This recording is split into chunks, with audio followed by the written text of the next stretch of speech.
அத்தைப்பூ கோலம் போடுறதுக்காக வேண்டி ஒரு ஸ்பூன் நான் வந்து கொஞ்சம் அரிசி மாவு எடுத்து தண்ணியில் கலக்கி இப்படி கூழ் பதத்தில் காய்ச்சி வச்சுருக்கேன்.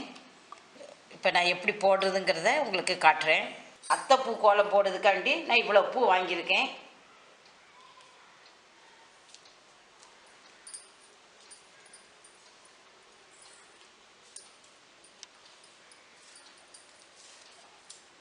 சாக்ஸை வச்சு நான் ரஃப்பாக ஒரு கோலம் போட்டிருக்கேன்.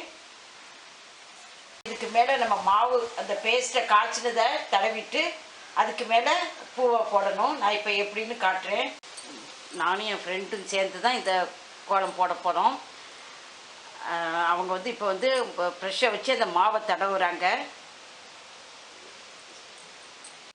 இந்த வாடாமல்லியை நான் காம்பு எடுத்துட்டு அந்த இதழை மட்டும் இப்படி போடுறேன்.